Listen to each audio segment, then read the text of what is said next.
Queremos agradecer la presencia de todos en lo que será esta clase magistral que brindará Mary Joyce, reconocida activista digital con un perfil extraordinariamente diverso que abarca la política, la comunicación y el emprendimiento social. Ha fundado una serie de organizaciones digitales y es editora del libro Activismo Digital Decodificado. Por favor, Mary Joyce. Gracias, gracias. So I will speak in English. If you find me afterwards, I do actually speak some Spanish, but I want to make sure that I get everything right, so I will speak in English. Thank you, first of all, for inviting me. Thank you for coming to this session. I know it is later in the day, so you've been sitting through sessions all day long, so I will try to keep this active and interactive. So, as was mentioned, I'm the founder of the Digital Activism Research Project at the University of Washington, and we study how citizens and civil society groups are using digital technology for political change around the world. So today specifically, I'll be talking about 21st century civil society and implications for open government, and this presentation was designed for people working in government, but I understand that there's also people that work in civil society. So people who work for NGOs, ONG. So I will be interested in your feedback because most of my talk is about transformations in civil society, and you can see if you agree with me. So I will begin. Okay. Oh, this is funny, of course. This is, okay. So this presentation is based on 3 propositions.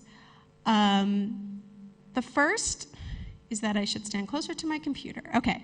The first is that open government is a partnership between government on the one hand and civil society on the other hand. I think we probably all agree with that. The second proposition is that civil society is undergoing significant transformations. This will be mine to demonstrate. You may agree, you may disagree. The third proposition, which I think you'll all agree with, is that if civil society is undergoing these transformations, then people in government should understand them in order to facilitate partnership more effectively. So this presentation hopes to answer 2 questions. The first is, what will civil society look like in the digital age? Important question. And the second one is, of course, how will these changes affect open government? So historic civil society, which to some extent still exists today, is we say in English, bricks and mortar, so physical structures. This is just an example. Transparency Association doesn't exist. I just made it up as an example for the presentation. And there's a couple of types of civil society organizations that have existed historically, which I'll go through. Maybe you'll recognize them. So the first one is the member mobilization model. So you have the formal organization, you have the organization has staff, and the organization has members. Okay. So if you want to have collaboration with a member mobilization organization, the staffs of the 2 organizations come together. They say, okay, let's collaborate, and then they mobilize their members to work together. So mobilization and collaboration comes from the formal organization, from the staff. The second type is member funding model. So you have still the formal organization, the staff, the members, except in this one, the members are primarily providing money to the association, and then the association pays its staff to do the actual work of the organization, like talking to the government. So the members are more passive, but they are funding the organization. So this is basically civil society, I think we could say throughout the 20th century. Political parties, unions, non-governmental organizations. But digital technology is challenging both of these models. And how is that happening? So, first of all, there are reductions in group affiliation. People are joining civil society organizations less. For example, this is probably something that those in government are familiar with. Political party membership is falling internationally. So this is the US. The Democrats, the left is in blue, the right, Republicans are in red. You can see they're both decreasing, and the green, which are the independents, are increasing. And someone actually told me in Chile that there is 30% support of the center left, 30% support of the center right, and 40% is unaligned. So Chile is not in here, but I just thought I'd mention that that does follow this pattern. This is UK. Similarly, even a more dramatic fall for the Conservatives recently. And then also, it's not just political parties. It's also, this is union membership in Japan, as you can see, also over 30 years is declining. So membership in formal or civil society organization decreasing. That's one change.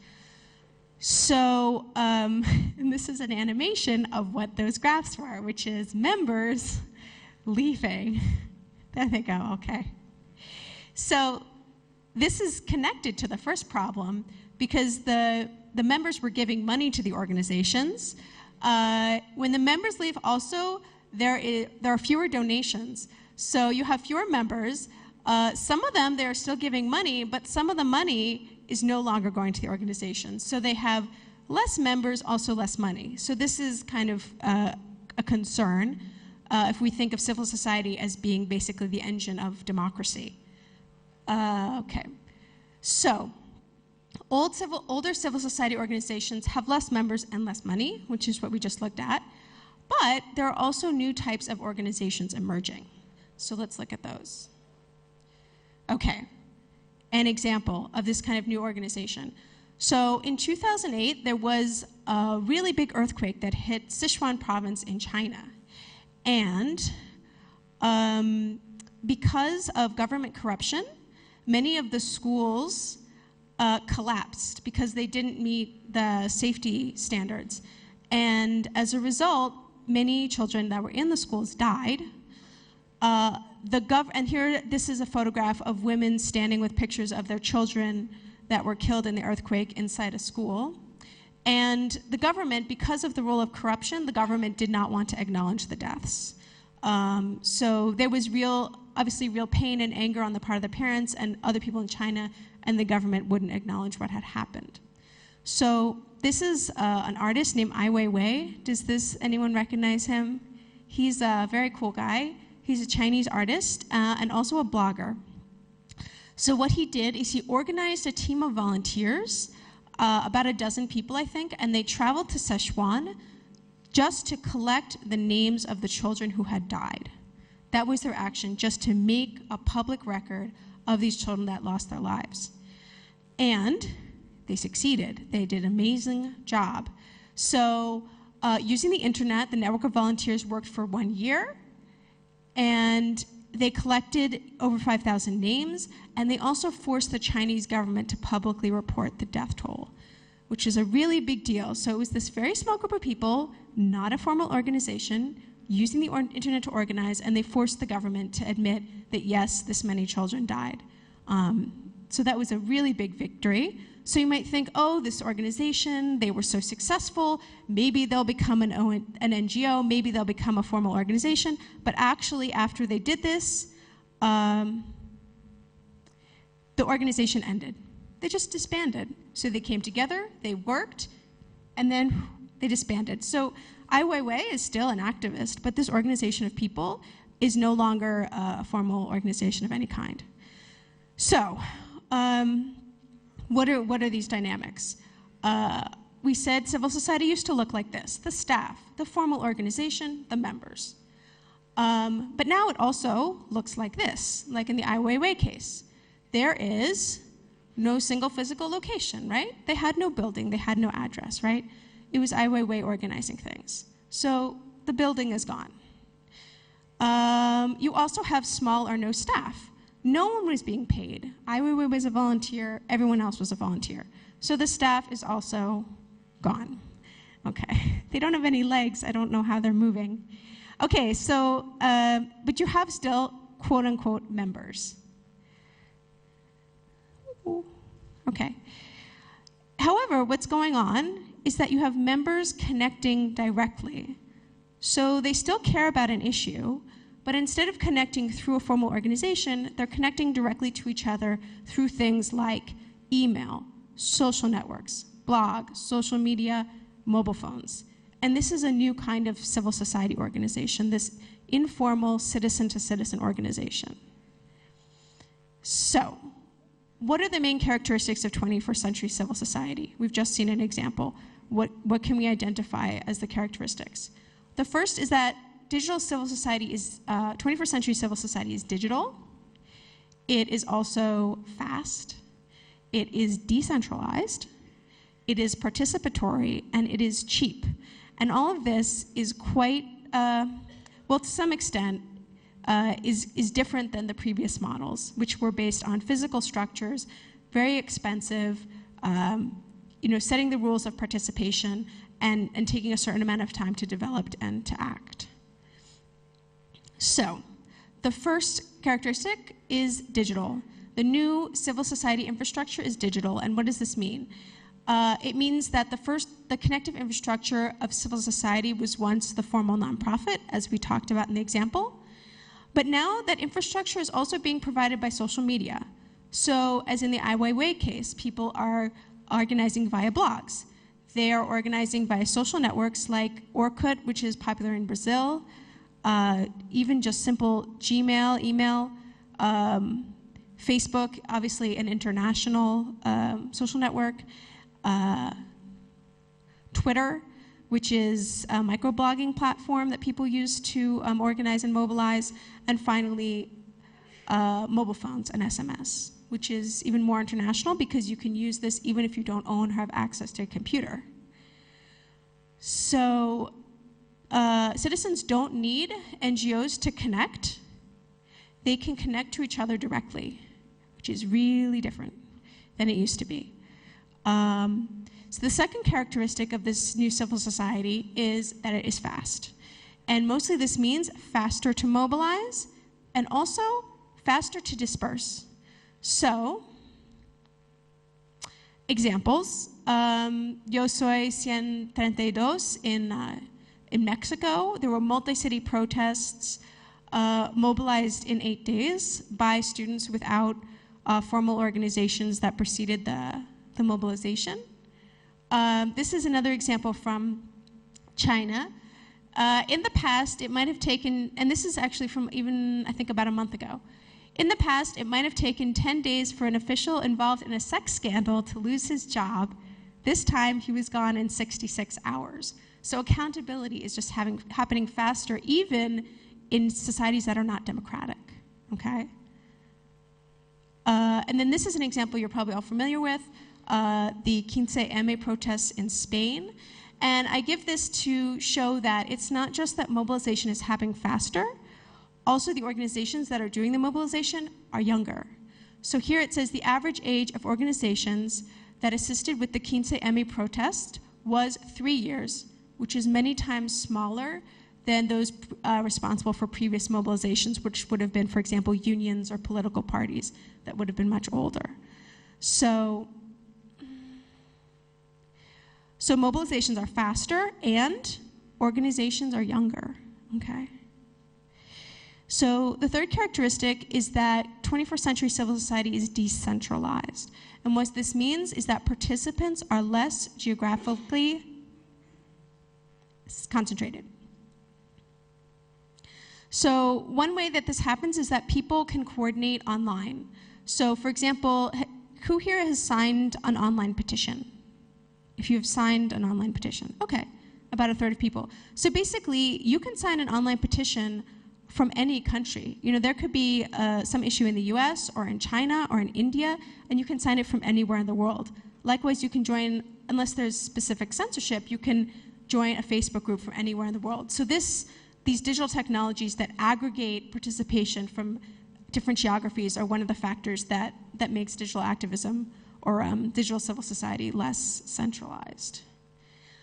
Also, research that I'm doing at the University of Washington has shown that of civil society organizations and individuals that use digital technology, only 8% of the actions they organize are local, and 92% are national and international.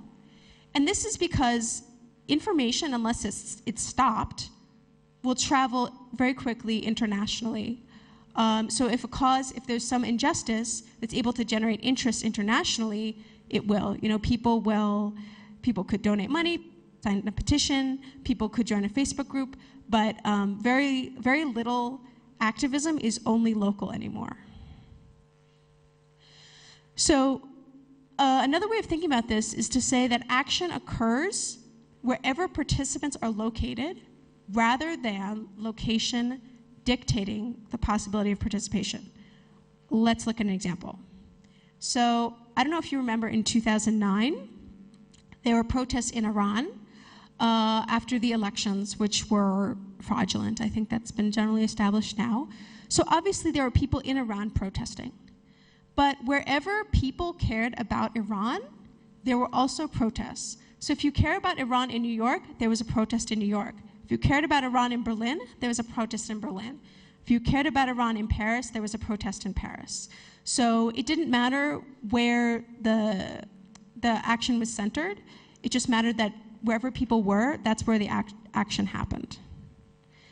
The fourth characteristic of this 21st century civil society is that it is participatory, which in this case means campaigns are without ownership, rigid leadership, or barriers to joining in.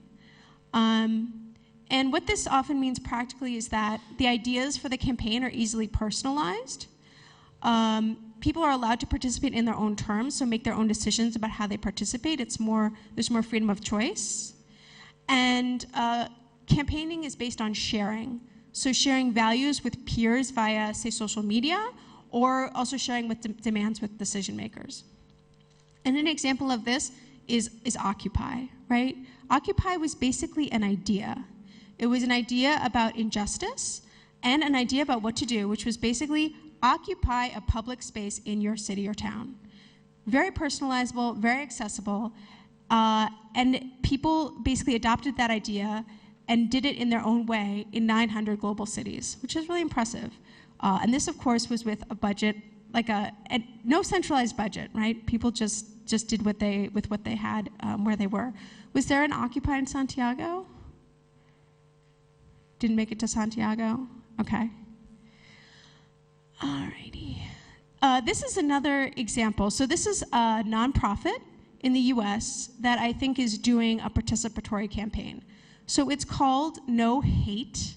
You can't really make it work in Spanish, but the No Hate campaign, basically against homophobia. And they don't command people to do something, they suggest action and they inspire people to participate. So the action here is that you write on your face, no hate, you take a picture of yourself and you send it into them.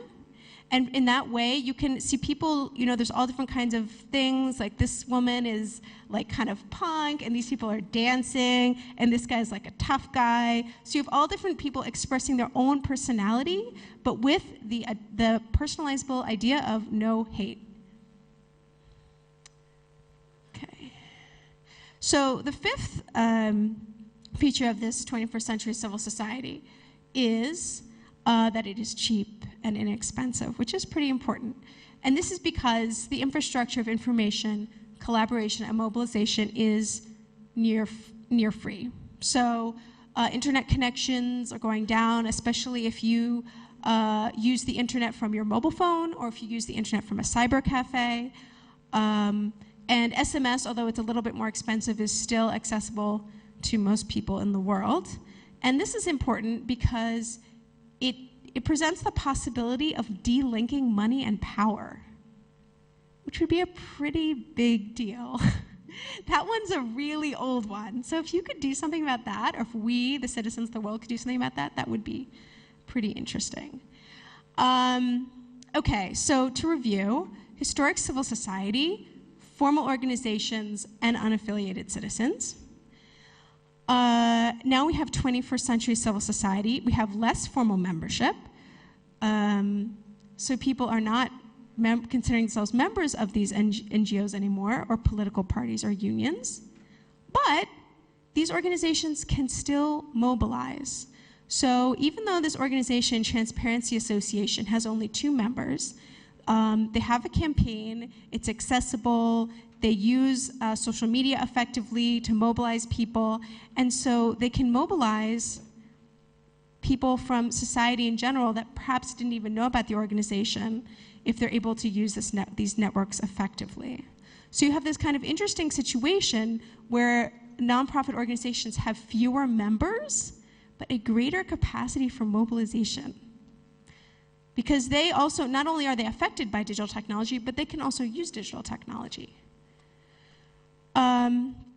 Secondly, as I also talked about earlier in the presentation, you have fast, large-scale mobilization without organizations. And this is people, using those blogs, using social media, using mobile phones to create their own campaigns and their own mobilizations without even involving any formal organization, like the Ai Weiwei case. And here you have larger, but less durable associations, right? Because you have Ai Weiwei, for example, they came together, they worked, but then they stopped working together after a year. Or something like 15M or Occupy, right? There's still a hard core of people that are working, but basically it came together, it worked, and then it dissipated. Okay. So, what are the implications for open government? The first thing is that there's kind of a lack of durable counterparties, right? You can have a meeting with the representative of a transparency association, but have a meeting with a representative of Occupy or 15M, right? Because it's not a formal organization, it doesn't have a hierarchy. It's difficult to negotiate with these kinds of non-organizations, so that's a challenge. However, people still believe in government and want it to be effective. And this is kind of surprising because we were saying, okay, people aren't joining political parties anymore. But when you look at these protests, who is the audience of the protests? A lot of times it's government, right? Or like the mobilizations going on in Chile, the student mobilizations, to my understanding, it's acting the government to fund education better. So people might not believe in certain civil society or certain politicians or certain political parties, but they still expect government to fix social problems, okay, which is really important. And again, this research that we're doing at the bottom, 1 in 5 of the cases were explicitly focused on governance. So people still believe in government, they just think that it's not working well. And what this means is that there are vibrant and passionate constituencies to support the work of open government and the politicians who undertake it. So although it might seem like there's some hostility, it's more just a frustration. And for those who want to engage more with civil society, they will find, I think, willing partners, which is this 4th example, which is 21st century civil society is a partner for open government, and they have the desire and capacity to make it work. So that is my presentation, and I look forward to discussion.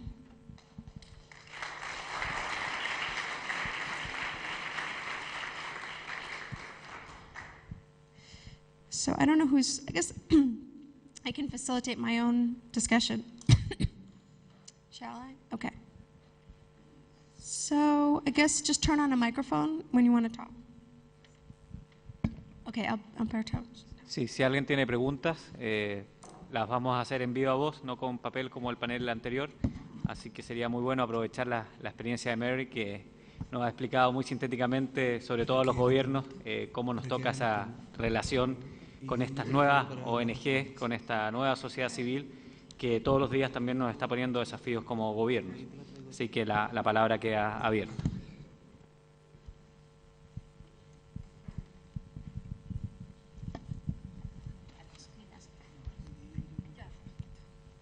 Hi, it was a great exposition. Thank you so much.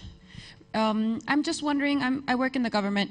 How can we react? How can we communicate with these organizations? You know, what do you recommend we do in terms of their leadership, the time you said that they didn't last that long, but still they have a lot of power to mobilize people. So what do you recommend to us, the government, to, you know, build this new relationship with these new civil society organizations? That is the question. I think, let's see. I think it would involve a kind of a different strategy of communication, because I think it would be hard to find individuals that one could communicate with in a traditional way. One, because sometimes these organizations don't have leaders, and also they resist having spokespeople, right? So I would say, just to start off with, is to be part of the dialogue. A lot of these organizations, for example, are on Twitter, okay? So even if it's just like following a hashtag and where there's an opportunity to respond with a productive comment, to do so. So I would say that's the first thing, looking for the discussion, wherever it may be. Twitter is a good place to start. And then engaging in discussion. Because obviously there's going to be some people who are just angry and trying to vent. And there's going to be other people who might have misinformation and who want to engage. And that's the opportunity where government can engage. And to do so, it sounds strange, but as a peer. So what would that mean? It would mean kind of an attitude of, I'm listening to you, I take your concern seriously, and here's the answer to your questions, or here's how I can address your concern in a productive and respectful way. I think that's the way to start, is to instead of engaging with an organization or an individual, start trying to be part of these public discussions. And most of them are public, because most of this discourse is happening in social media. Blogs are a little harder because there's so many blogs, but following a Twitter hashtag is actually not that challenging. So I think that would be a good place to begin. And then you'll start building relationships and credibility, and things can move from there. But I think I don't know what organization you're representing, but I know there's definitely governments that have tried that. Yeah. Just a quick comment about the chip thing. The chip. It is maybe cheap for this when you view centrally managed organizations or traditional organizations, but this, I mean, I facilitate a network in the Caribbean for 10 years now, where we have no head, no secretariat. We have 300 people from government, civil society, researchers, enterprises, and it needs a lot of investment of time of the members. So if you take the overall in time investment of each members, because they have to be part of each decision, they have to read each document, they have to, if anyone wants to do something on behalf of the network or this org 2.0 network, let's say, they have to invest time in doing a mandate, and they have to review the other people's mandate. So they don't delegate anymore. So they have to invest a lot of time. So collectively, it's not cheap. It's very expensive in the sense that everybody has to invest a lot of time in it. Yeah, definitely. I mean, trade-offs for money, even though it costs less money, you're right, it definitely costs time. It also, quote unquote, costs skills. You need certain skills to be able to use this effectively. So yeah, that's a good clarification.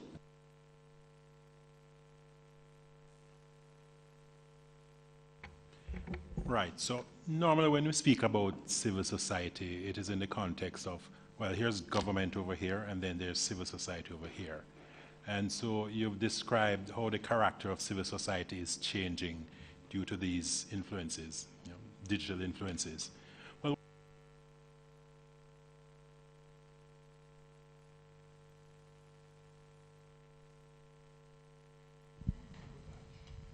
so can you comment? So can you comment on whether government itself is changing as a result of these influences, or whether it has to change? Can the traditional model of government survive in this sort of new digital context, if you will? Well, I don't want to speak for government, but I think the implication is yes. I think if nothing else, governments can expect a tremendous increase in just the demands that civil society is making upon government, because the bar to entry to making a demand on government is really dropping. I mean, if you look at even formal organs like the petition site that the UK has, the petition site that the US government has, there's so many demands coming into government that in order to, as this lady was asking, how do you respond to this you know, it's at one time a unification, but it's also a tremendous fragmentation of civil society, and you have so many more voices. So I think, yes, I think in order for government to respond and make people happy, that they will need to change. And I think one of the ways to do that is this open and participatory structure, which is saying that government is not going to fix your problems, but here's a means of collaboration, right? So here's, for example, our institutional knowledge. Can you help us out? And that's how that is implemented, I think, is something that's still being figured out. But yeah, I think it's pretty clear that. That you're talking about government changing in response to how civil society has changed. But inherently, does governance in and of itself have to change in its character to take advantage of, to leverage, to utilize the digital context in the same way that you went through sort of a quite interesting characterization of these sort of 5 things that force a new organizational model for a civil society? So aside from government having to change in response to that, because it has to interact with civil society, are there inherent things about governance that you're seeing as well shifting in this new digital setting? Yeah, I mean, I think that quite a lot of the change of government is kind of covered by this change of civil society, because, I mean, the purpose of government is to provide, is to be accountable to citizens and to improve, I guess, quality of life or what have you. So, yes, I don't know. I guess my comments are the ones I gave. I don't have anything, yeah. Sí, Argentina, México, Guatemala, en ese orden. Hi, thank you very much for your presentation. I will ask in Spanish, so you can just... creo que tu presentación fue algo provocativo respecto al concepto de sociedad civil. Si bien es real lo que planteas, estamos trabajando en el día de hoy en la necesidad de incluir en este concepto de gobierno abierto la sociedad civil en el concepto antiguo o en el concepto tradicional de la sociedad civil, opuesta a lo que vos planteás como legítimo ahora, en la actualidad. Mi pregunta o mi inquietud, en todo caso, es: ¿no bastaría con incluir a la sociedad civil organizada de la forma tradicional en los nuevos planes de gobierno abierto, sino que sería necesario incluir con voz activa y protagónica a los ciudadanos? Es claro que todas las acciones que se pueden hacer desde el gobierno de cada país tienen como fin, ¿no?, la participación del ciudadano, pero pareciera que esa participación nunca termina o que termina siendo el fin y no un medio o ser parte en el proceso de la creación de la política. Entonces, la pregunta o la inquietud es, si bien lo preguntaban recién, en concepto de un plan de acción de gobierno abierto, ¿cómo incluir a la voz del ciudadano directa?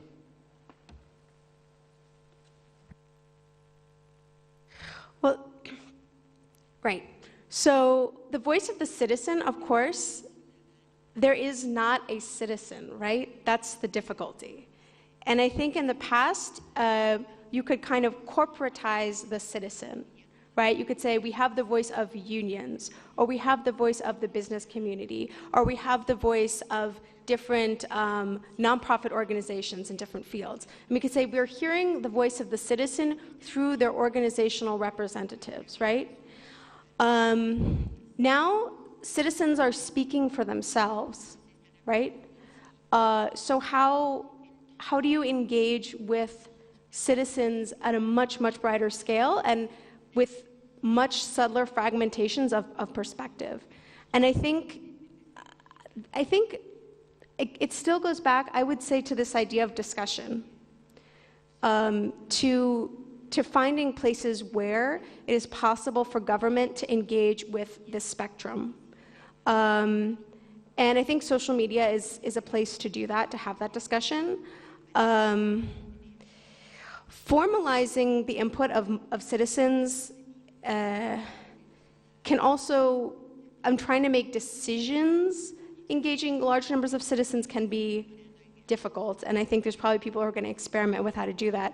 But I think you can have a pretty good, let's see, a perspective of success if your goal is simply to be part of the discussion, productive part of the discussion, respected member of the discussion, wherever that discussion is happening in your country. And from there you'll find, and I mean, the goal ultimately of that is to actually develop these partnerships that is supposed to be the basis of, you know, government in the 21st century, where it's a partnership between civil society and government, and there's a sharing of resources and knowledge. And so it's creating those partnerships that is the ultimate goal of this discussion, being part of that discussion. Sorry. I mean, you can talk to me maybe individually. I know I'm being kind of general here.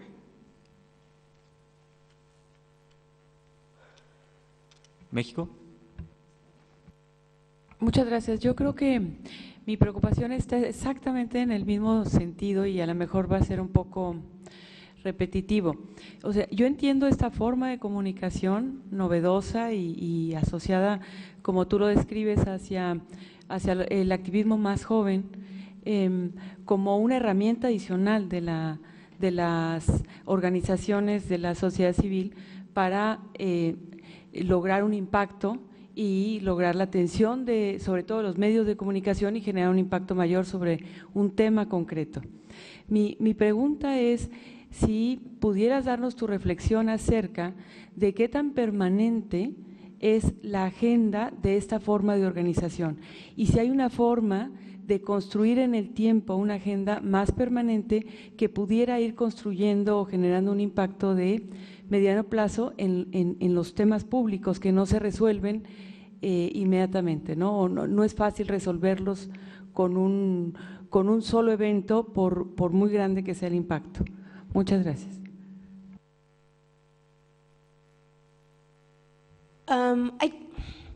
Yeah, a durable, even generating a single agenda, I think will be difficult for these new kinds of organizations because they don't have formal decision-making functions, right? And sometimes the consensus functions, like Occupy, for example, has a strong consensus philosophy where all decisions are made in groups. And that can make it really difficult to create an agenda in the first place. And then there is no one to ensure that it is implemented because there is no command and control. So if you could even get people to come together and create an agenda, that would probably be a small subsection of this movement that would be willing to, you know, work with you, that has the time, as this gentleman was saying, to do that. And then they present it potentially to everyone else and they say, well, that doesn't even apply to me, or, you know, so I think the idea of creating durable agendas, even if you could get it done without that command and control function to make sure that implementation actually happens, I don't think it would work. Now, the question is, what do you have in response? And I keep on coming back to this part of the discussion thing. I know that's not good enough, but I think that idea of an agenda, I don't think it'll work for those two reasons. Lack of command and control, and also the consensus process very slow, not particularly good at making decisions, especially, I mean, for large groups, right?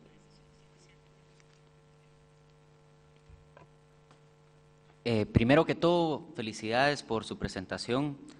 Yo quisiera saber puntualmente cuáles han sido las acciones que desde su plataforma se han impulsado para involucrar a la juventud, porque la juventud a esa edad está desinteresada por la política, no tienen ese interés que los haga estar verificando, que los haga estar constantemente viendo la tarea del gobierno, porque si usted bien sabrá, si no se trabaja desde la juventud, desde temprana edad, difícilmente se podrá hacer en el futuro.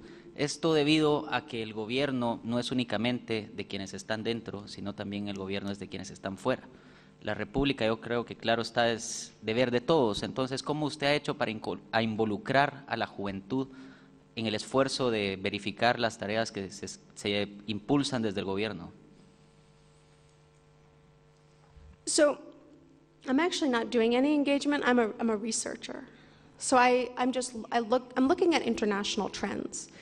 I guess one thing I will say about engagement is that the general understanding now is that the idea of the kind of dutiful citizen, that the citizen reads a certain newspaper, votes for a certain party, has certain responsibilities defined by the government, that doesn't really apply. Young people don't find that to be very credible anymore, and that citizenship by youth now is more understood as self-expression, right? And participating in their own way. For example, showing that they don't like homophobia by taking pictures of themselves and sharing them with their friends.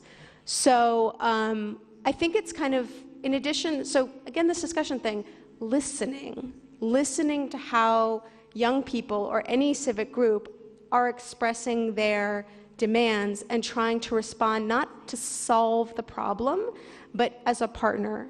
And I think certainly there will be people that if you express yourself honestly and say, look, this is the budget, these are our constraints, this is what we do and can't do, there are some people that are gonna not accept that and say, oh, you're lying, or I don't want to deal with you. But I think you'll also find that there are people that understand if you are honest with the constraints that you're dealing with in government, there are people that will engage with you productively. So it's listening to how people are expressing themselves and then trying to create, these partnerships, saying, okay, you want this to happen, let's work together, we need this to happen. And that could be something that would happen via a pilot project, right? Because obviously you don't want to start this off massively and then it falls flat. But trying to work with civil society in projects and on concerns that are generated by civil society through this listening process. I think that could work. And also it just creates legitimacy, and people often calm down when they feel they're being listened to. Even if nothing changes, it's kind of this psychology. I'm sure that you've experienced this in your personal life. If you're having an argument with someone and you just listen to them and really honestly listen to them, they'll calm down. And in your head, you're thinking, okay, I didn't actually solve your problem, but it has short-term effects beyond even solving the problem, just to listen, which social media lends itself to really well. Quisiera primero felicitarla por su presentación, muy clara, muy esquemática, y quiero aprovechar la instancia de poder formular una pregunta que yo me lo he planteado mucho y aprovecho de consultarle. ¿Estamos en una crisis de la democracia representativa a pasar a una democracia más directa, o solamente es un impulso inicial, una moda, como se dijo anteriormente, que va a llegar en algún momento en que va a debilitarse y va a volver nuevamente la vieja política del siglo XX, porque se puede enfocar en un tema de caudillismo político o de influencia de personalidades por sobre las ideologías?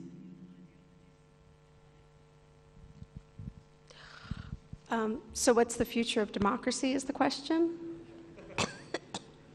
Well, that is the question. That's actually fair.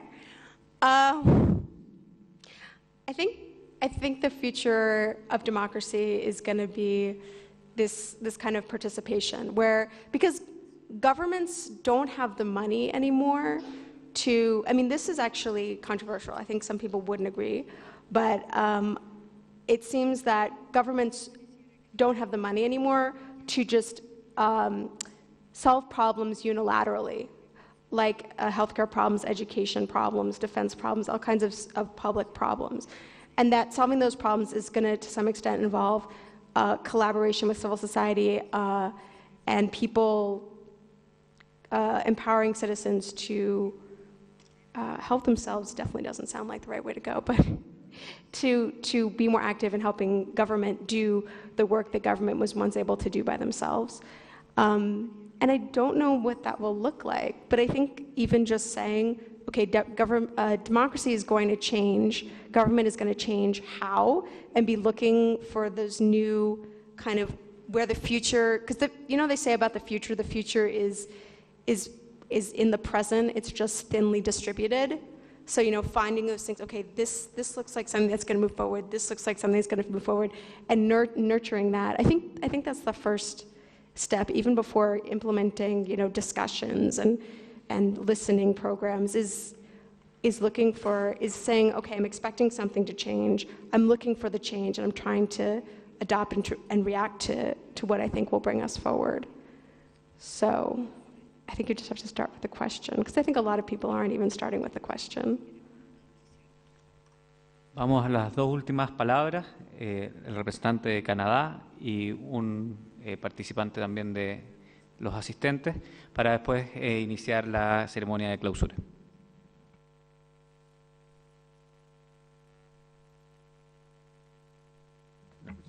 Okay, first, so thank you very much for the presentation. My question related to the role of Parliament or the legislative branch in sort of this new kind of digital activism, or the new sort of direct relationship between the government and the people. How do you, in your research, have you seen a changing role for Parliament, or have you seen a changing view from civil society and how they engage with Parliament and the legislative branch, and where do you see that that going? Thanks. I don't actually have examples of public opinion or specific interactions with Parliament. Mostly, it's just people making demands, and probably most of the time, I think legislatures are kind of overwhelmed by those demands. Yeah, also I'm most familiar with Congress, so I don't think that I can really give you something more specific. I'm sorry. Yeah.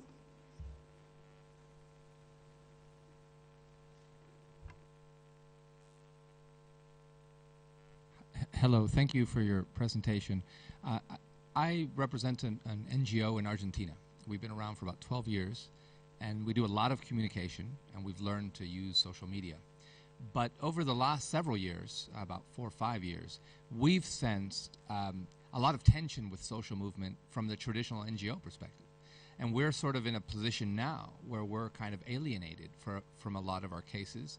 I have a lot of crises of representation between our work and a community's work. And that then is also translated into who we represent in terms of our relationship with government or our relationship with business. And I think that's a big question organized NGOs have. And I'm wondering what you think about the future of more traditional NGOs as representatives of some of the causes that we're engaged on versus social networking and so forth. Well, I think I kind of addressed that in here, that there's going to be, that traditional or organized civil society organizations are probably going to have less power to direct people. They're going to be forced to have more peer relations, saying, this is what I think we should do, or we can offer this coordinating assistance to achieving what you want to do. But also being aware that these technologies, if you have a message that is authentic and that is credible, that you can actually mobilize far more people than you ever could before. So there's a greater demand for credibility, for respect, for that peer relationship. But if you're able to address a community in that way, then you can actually use these technologies to mobilize them more effectively than ever. And that it's kind of a reduction in ego, saying, okay, we're not going to be able to tell anyone, we're not going to be able to form an agenda independently anymore. We're going to have to do it collaboratively.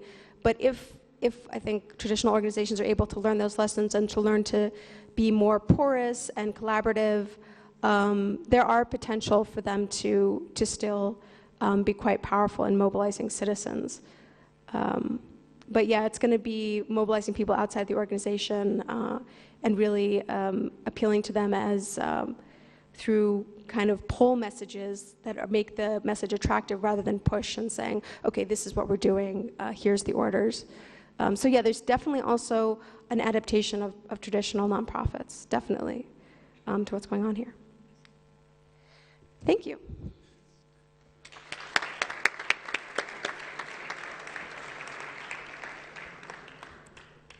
Agradecemos a la ponencia de Mary Joyce y el hecho también que haya contestado todas las interrogantes de los presentes. A continuación vamos a iniciar la ceremonia de clausura de este primer día del encuentro con las palabras del señor Juan Párdinas. Actualmente el señor Párdinas se desempeña como director general del Instituto Mexicano para la Competitividad y previo a esta posición trabajó como investigador del Centro de Investigación para el Desarrollo CIDAC y profesor en la UNAM, ITAM y LSE. Actualmente colabora en programas de opinión pública en radio y televisión. Entre sus publicaciones destaca Tú y tu voto construyen la democracia e Impuestos, un mal necesario. Ha publicado textos en la revista Nexos, en Letras Libres y Este País. Es doctor en Economía del London School of Economics. Por favor, señor Párdinas, adelante. Gracias. Muy buenas tardes. Les tengo una buena noticia y un disclaimer. La buena noticia es que tengo media hora asignada, pero voy a ser mucho más breve. Y el disclaimer es que estoy hablando a título personal, aunque formo parte del comité ejecutivo de OGP, lo que voy a comunicar ahorita es estrictamente personal. Solo hay algo más inclemente que dar una conferencia como esta después de una comida con vino, y es dar una conferencia como esta antes de una cena con vino. Si conté más o menos bien, soy la 16ª persona del día que les va a hablar a ustedes sobre OGP. Entonces me siento un poco como el 8º esposo de Elizabeth Taylor el día de la noche de bodas, que más o menos sé lo que tengo que hacer, lo que no sé muy claro es de qué manera voy a hacer algo distinto a lo que ya hicieron todos los demás. Mi trabajo desde la sociedad civil mexicana es vender ideas de política pública. Me dedico a vender ideas ajenas. Le vendo ideas a gobiernos, le vendo ideas a legisladores, le vendo ideas a colegas de la sociedad civil, le vendo ideas a taxistas, le vendo ideas a la señora que me vende el periódico. De tanto vender ideas, he aprendido algo, una cosa muy importante, y es que vender ideas es algo muy, muy difícil. Es mucho más fácil vender emociones que vender ideas. Las emociones catalizan empatía entre los seres humanos, mientras que la venta de ideas te levantan la ceja, te fruncen el ceño y difícilmente convences a tu interlocutor.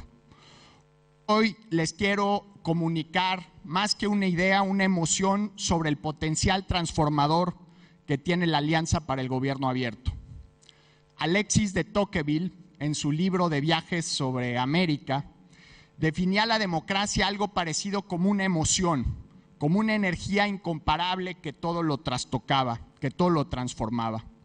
Para mí, la Alianza para el Gobierno Abierto, OGP, es algo muy parecido a esta emoción de Tocqueville. Es la emoción de que el futuro no tiene por qué ser algo parecido al presente. Es la emoción de saber que el pasado no es un destino. Es la certeza de que nuestros gobiernos y nuestras sociedades no están condenadas a repetir indefinidamente los vicios, los usos y las costumbres que más daño nos hacen a nuestras aspiraciones de vivir en comunidades civilizadas y justas. ¿Por qué tengo tal certidumbre de que el cambio es posible? Permítanme la licencia de darles algunas referencias personales sobre lo que ha sido mi biografía como ciudadano mexicano. Nací unos años después de 1968, cuando en la Ciudad de México hubo una matanza de estudiantes y fue una experiencia trágica que marcó la vida política del país. Nunca se supo la cifra oficial de muertos de esa matanza del 68. Pasó el tiempo y en mi adolescencia me tocó vivir el dolor y la angustia del terremoto más violento que le ha tocado vivir a la Ciudad de México. Ahorita que vi las escenas del terremoto en China me acordé, porque igual que en China, en ese terremoto en México en 1985, tampoco hubo una cifra oficial de muertos. Era secreto de Estado. Pocos años después, cuando me inicié como ciudadano en las elecciones presidenciales de 1968, en esas elecciones en las que voté por primera vez, el 25% de las casillas, el resultado en el 25% de las casillas, nunca se hizo público. Cuando entré a la universidad, el salario del presidente de la República era un secreto de Estado. Tampoco conocíamos los ingresos de un diputado, de un senador o de un ministro de la Suprema Corte en México. Cuando estaba terminando la universidad, México se vio marcado, y bueno, de hecho todo el continente latinoamericano, por la crisis de 1995. Cuando ocurrió este colapso financiero, el Banco de México no tenía el mandato o la obligación de revelar de forma transparente y sistemática las reservas que tenía acumuladas. Esta es la biografía de un ciudadano mexicano a través de distintos momentos de opacidad gubernamental. Hoy México es un país muy distinto y con desafíos totalmente diferentes. Gracias a instituciones como el IFAI hemos logrado no solo cambios en nuestras leyes, sino algo más importante, cambios en nuestros comportamientos.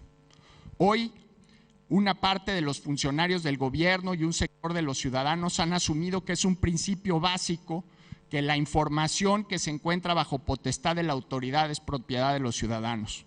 Este cambio cultural no ha tocado a todos los servidores públicos y mucho menos ha tocado a todos los ciudadanos. Sin embargo, la semilla sembrada ya ha dado sus primeros frutos. Otro motivo de esperanza sobre las posibilidades del cambio que implica OGP me lo da Chile, nuestro país anfitrión.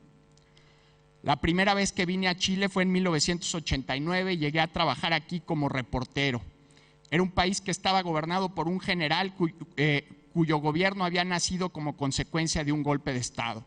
Recuerdo una sociedad muy polarizada y muy dividida por la herencia del régimen militar.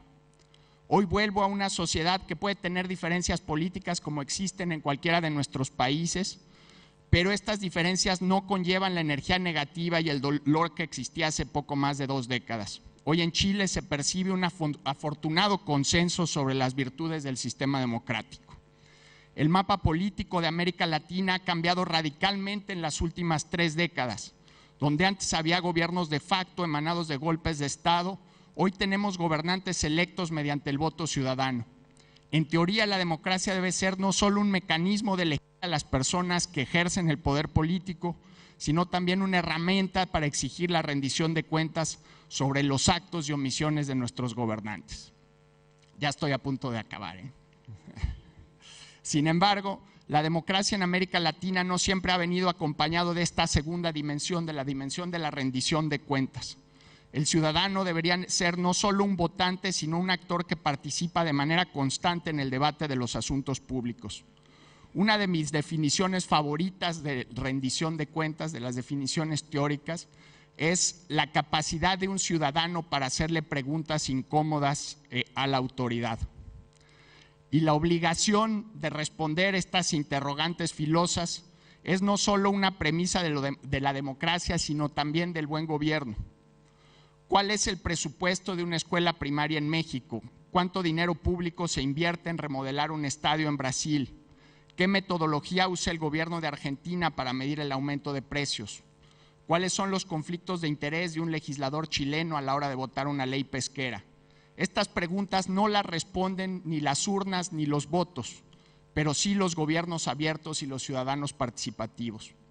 La transparencia y la rendición de cuentas no son solo pilares de una democracia eficiente, sino también de un buen gobierno. Hay una diferencia central entre la democracia y el gobierno abierto. Una democracia no te garantiza que la sabiduría popular siempre va a elegir buenos gobernantes. A veces los ciudadanos nos equivocamos y cuando nos equivocamos en masa, pues no tomamos las mejores elecciones o decisiones.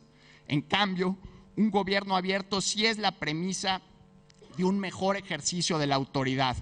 Una autoridad que cuida los dineros del erario y atiende con más detalles las consecuencias positivas o perjudiciales de las políticas públicas. La democracia no garantiza mejores gobiernos. Los gobiernos abiertos sí dan las herramientas básicas para tener autoridades más eficientes. La Alianza por el Gobierno Abierto busca potenciar el ímpetu de reformadores dentro y fuera del gobierno para avanzar la agenda de transparencia y rendición de cuentas. La energía y los ojos de los ciudadanos como monitores de los éxitos y desatinos de las políticas públicas. Así como en las últimas 3 décadas, América Latina ha cambiado mucho gracias a las elecciones libres y competidas. En el futuro esta región se puede transformar por medio de sociedades más participativas y autoridades con mejor capacidad de respuesta. Los logros de AGA en un país se pueden convertir en el catalizador y la atracción de éxitos potenciales en otras naciones. Hoy América Latina es una de las regiones que impulsan la Alianza para el Gobierno Abierto con más fuerza. Seguro la Alianza para el Gobierno Abierto va a encontrar problemas en el camino.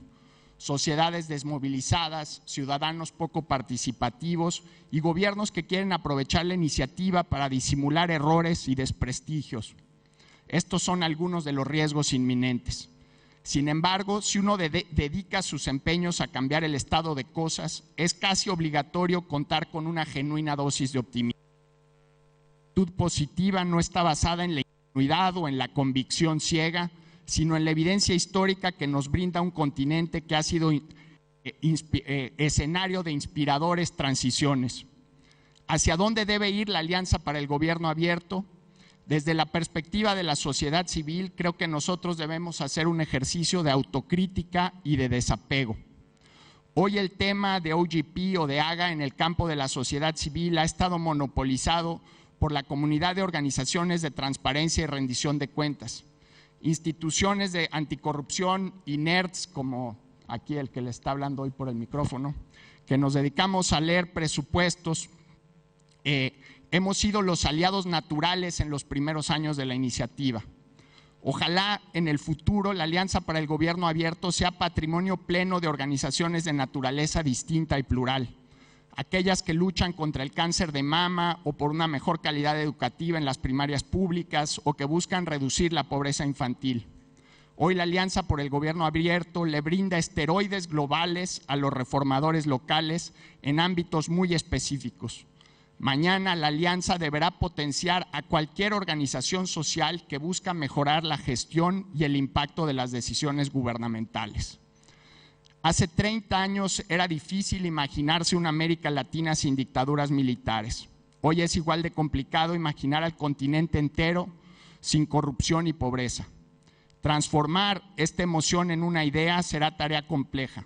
Transformar esta idea en una realidad es el reto que nos tocó vivir. Muchísimas gracias.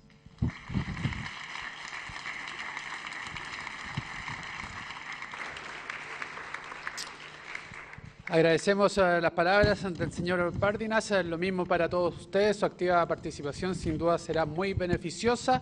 Los invitamos mañana a partir de las 9 con el primer panel Parlamento Abierto. Muchas gracias, buenas tardes.